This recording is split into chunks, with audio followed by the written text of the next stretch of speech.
नमस्कार। Story bot में आपका हार्दिक स्वागत है।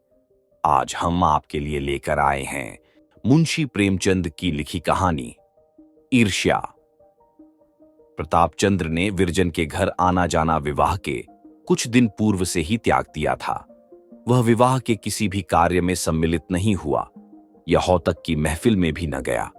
मलिन मन किए, मुंहें लटकाए अपने घर बैठा रहा। मुंशी संजीवन लाला, सुशीला, सुवामा सब विनती करके हार गए, पर उसने बारात की ओर दृष्टि न फेरी। अंत में मुंशी जी का मन टूट गया और फिर कुछ न बोले। ये दशा विवाह के होने तक थी। विवाह के पश्चात तो उसने इधर का मार्ग ही त्याग दिया। स्कूल जाता तो इस प्रकार एक ओर से निकल जाता, मानो आगे कोई बाघ बैठा हुआ है, या जैसे महाजन से कोई ऋणी मनुष्य ओ आंख बचाकर निकल जाता है। विरजन की तो परछाई से भागता।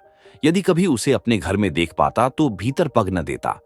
माता समझाती, बेटा विरजन से बोलते चालत क्यों नहीं, क्यों उससे यसमन मोटा किए हुए हो। वह आ आकर घंटों रोती है कि मैंने क्या किया है जिससे वह रुष्ट हो गया है।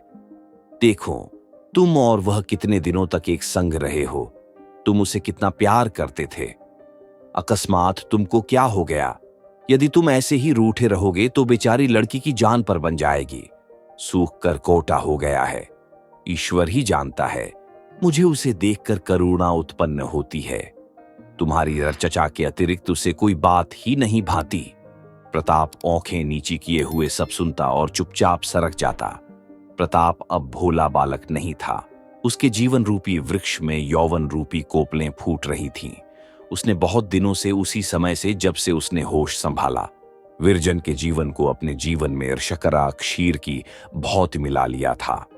उन मनोहर और सुहावने स्वप्नों का इस कठोरता और निर्दयता से धूल में मिलाया जाना उसके कोमल हृदय को विदीर्ण करने के लिए काफी था। वह जो अपने विचारों में विरजन को अपना सर्वस्व समझता था, कहीं का न रहा, और अपने विचारों में विरजन को अपना सर्वस्व समझता था, कहीं का न रहा। और वह जिसने विरजन को एक पल के लिए भी अपने ध्यान में स्थान न दिया था, उसका सर्वस्व हो गया।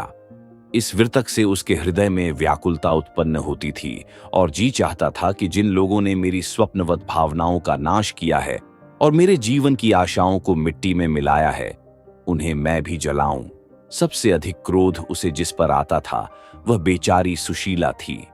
शनय शनय उसकी यह दशा हो गई कि जब स्कूल से आता तो कमलाचरण के संबंध की कोई घटना अवश्य वर्णन करता, विशेषकर उस समय जब सुशीला भी बैठी रहती। उस बेचारी का मन दुखाने में इसे बड़ा ही आनंद आता। यद्यपि अव्यक्त रीति से उसका कथन और वाक्य गति ऐसी हृदय भेदिनी होती थी कि सुशीला के कलेजे में तीर की भांति लगती थी। आज महाशय कमलाचरण तिपाई के ऊपर खड़े थे। मस्तक गगन का स्पर्श करता था, परंतु निर्लज्ज इतने बड़े कि जब मैंने उनकी ओर संकेत किया तो खड़े खड़े हेंसने लगे। आज बड़ा तमाशा हुआ। कमला ने एक लड़के की घड़ी उड़ा दी। उसने मास्टर से शिकायत की। उसके समीप वे ही महाशय बैठे हुए थे। मास्टर ने खोज की तो आप ही फेटे से घड़ी मिली। फिर क्या था, बड़े मास्टर के यहों रिपोर्ट हुई। वह सुनते ही झिल्ला गए और कोई 3 दर्जन बेंतें लगाई सड़ासड़। सारा स्कूल यह कौतूहल देख रहा था। जब तक बेंतें पड़ा की महाशय चिल्लाया किए, परंतु बाहर निकलते ही खिलखिलाने लगे और मूंछों पर ताव देने लगे।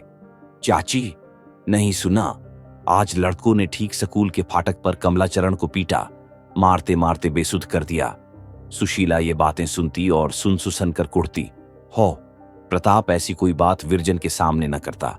यदि वह घर में बैठी भी होती तो जब तक चली न जाती ये चर्चा न छेड़ता।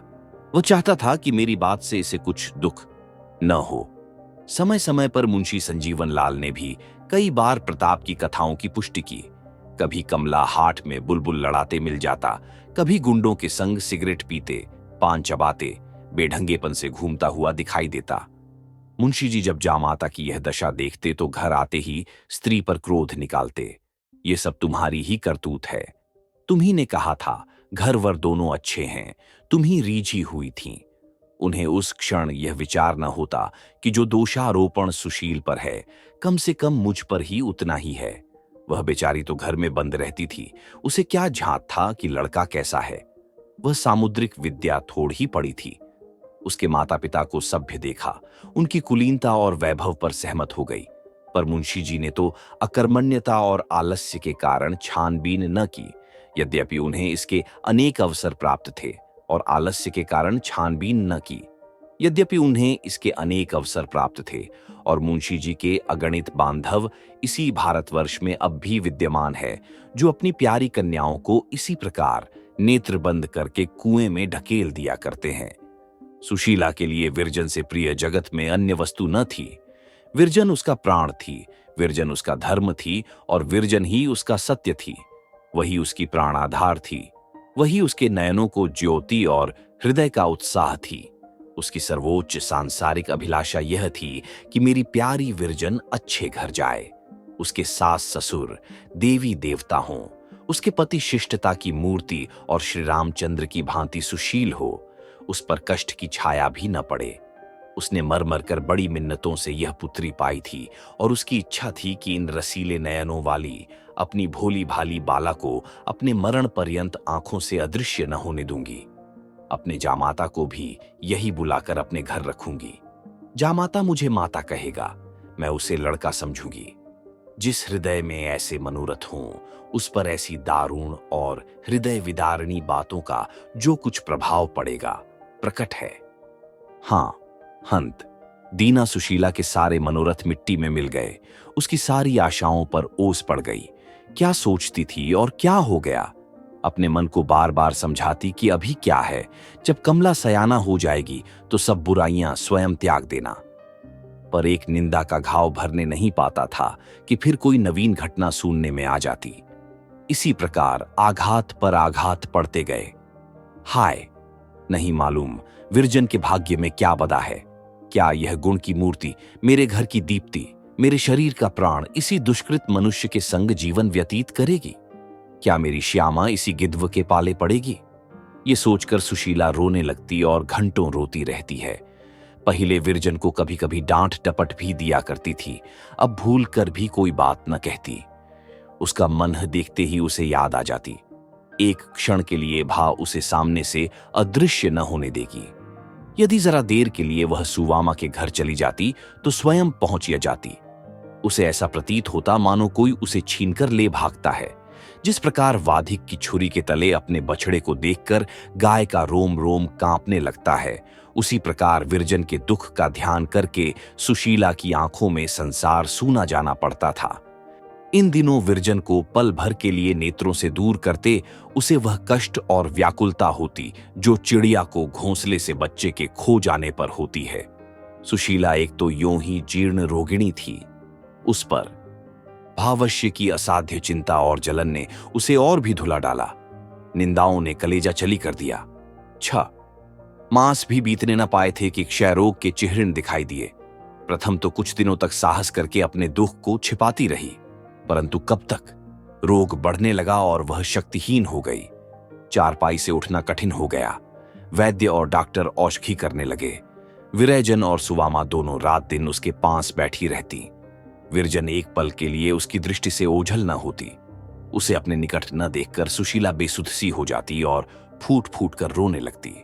मुंशी संजीवन लाल पहले तो धैर्य के साथ दवा करते रहे, पर जब देखा कि किसी उपाय से कुछ लाभ नहीं होता और बीमारी की दशा दिन दिन निकृष्ट होती जाती है, तो अंत में उन्होंने भी निराश हो उद्योग और साहस कम कर दिया।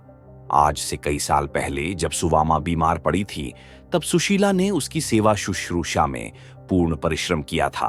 अब सुवामा बीमार पड़ी थी, तब सुशीला ने उसकी सेवा शुश्रूषा में पूर्ण परिश्रम किया था। अब सुवामा की बारी आई। उसने पड़ोसी और भगिनी के धर्म का पालन भली भांति किया। रुगण सेवा में अपने गृह कार्य को भूल सी गई। 2-2, 3-3 दिन तक प्रताप से बोलने की नौबत न आई।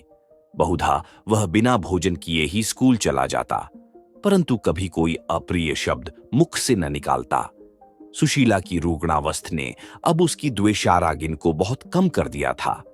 द्वेष की अग्निद्वेष्टा की उन्नति और दुर्दशा के साथ साथ तीव्र और प्रज्वलित हो जाती है और उसी समय शांत होती है जब द्वेष्टा के जीवन का दीपक बुझ जाता है। जिस दिन वृजरानी को झांत हो जाता कि आज प्रताप बिना भोजन किए स्कूल जा रहा है, उस दिन वह काम छोड़कर उसके घर दौड़ जाती और भोजन करने के लिए आग्रह करती, पर प्रताप उससे बात न करता, उसे रोता छोड़ बाहर चला जाता। निस्संदेह वह विरजन को पूर्णतः निर्दोष समझता था, परंतु एक ऐसे संबंध को जो वर्ष 6 मास में टूट जाने वाला हो, वह पहले ही से तोड़ देना चाहता था। एकांत में बैठकर वह आप ही आप फूट फूट कर रोता, परंतु प्रेम के उद्वेग को अधिकार से बाहर न होने देता। एक दिन वह स्कूल से आकर अपने कमरे में बैठा हुआ था कि विरजन आई। उसके कपोल अश्रु से भीगे हुए थे और वह लंबी लंबी सिसकियां ले रही थी। उसके मुख पर इस समय कुछ ऐसी निराशा छाई हुई थी और उसकी दृष्टि कुछ ऐसी करुणोत्पादक थी कि प्रताप से न रहा गया। सजल नयन होकर बोला, क्यों विरजन, रो क्यों रही हो? विरजन ने कुछ उत्तर न दिया, वरन और बिलख बिलख कर रोने लगी। प्रताप का गांभीर्य जाता रहा। वह निस्संकोच होकर उठा और विरजन की आंखों से आंसू पोंछने लगा। विरजन ने स्वर संभाल कर कहा, लल्लू, अब माताजी न जिएंगी, मैं क्या करूं? यह कहते कहते फिर सिसकियां उभरने लगी। प्रताप ये समाचार सुनकर स्तब्ध हो गया। दौड़ा हुआ विरजन के घर गया और सुशीला की चारपाई के समीप खड़ा होकर रोने लगा। हमारा अंत समय कैसा धन्य होता है। वह हमारे पास ऐसे ऐसे अहितकारियों को खींच लाता है जो कुछ दिन पूर्व हमारा मुख नहीं देखना चाहते थे और जिन्हें इस शक्ति के अतिरिक्त संसार की कोई अन्य शक्ति पराजित न कर सकती थी। हाँ, यह समय ऐसा ही बलवान है और बड़े बड़े बलवान शत्रुओं को हमारे अधीन कर देता है।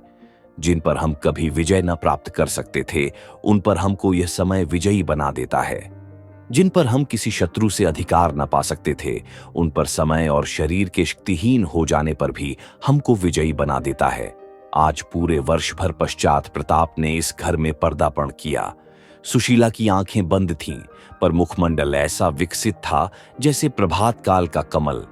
आज भोर ही से वह रट लगाए हुए थी कि लल्लू को दिखा दो।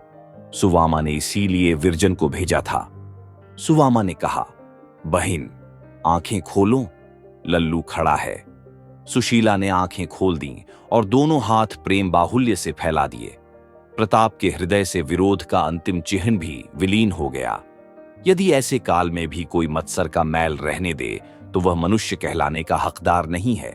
प्रताप सच्चे पुत्रत्व भाव से आगे बढ़ा और सुशीला के प्रेमांक में जा लिपटा। दोनों आधे घंटे तक रोते रहे। सुशीला उसे अपने दोनों बाहों में इस प्रकार दबाए हुए थी मानो वह कहीं भागा जा रहा है। वह इस समय अपने को सैकड़ों धिक्कार दे रहा था कि मैं ही इस दुखिया का प्राणहारी हूं। मैंने ही द्वेष दुरावेग के वशीभूत होकर इसे इस गति को पहुंचाया है। मैं ही इस प्रेम की मूर्ति का नाशक हूं। ज्यों-ज्यों यह भावना उसके मन में उठती, उसकी आंखों से आंसू बहते। निदान सुशीला बोली, लल्लू, अब मैं 2-1 दिन की ओर मेहमान हूं। मेरा जो कुछ कहा सुना हो क्षमा करो। प्रताप का स्वर उसके वश में न था, इसलिए उसने कुछ उत्तर न दिया। सुशीला फिर बोली, न जाने क्यों तुम मुझसे रुष्ट हो। तुम हमारे घर नहीं आते, हमसे बोलते नहीं। जी तुम्हें प्यार करने को तरस तरस कर रह जाता है, पर तुम मेरी तनिक भी सुधि नहीं लेते। बताऊं, अपनी दुखिया चाची से क्यों रुष्ट हो? ईश्वर जानता है, मैं तुमको सदा अपना लड़का समझती रही। तुम्हें देखकर मेरी छाती फूल उठती थी। यह कहते कहते निर्बलता के कारण उसकी बोली धीमी हो गई, जैसे क्षितिज के अथाह विस्तार में उड़ने वाले पक्षी की बोली प्रतिक्षण मध्यम होती जाती है, यहां तक कि उसके शब्द का ध्यान मात्र शेष रह जाता है। इसी प्रकार सुशीला की बोली धीमी होते होते केवल साई साई रह गई। अगर आपको यह कहानी पसंद आई हो तो लाइक करें, कमेंट करें और स्टोरी बॉट चैनल को सब्सक्राइब करना न भूलें।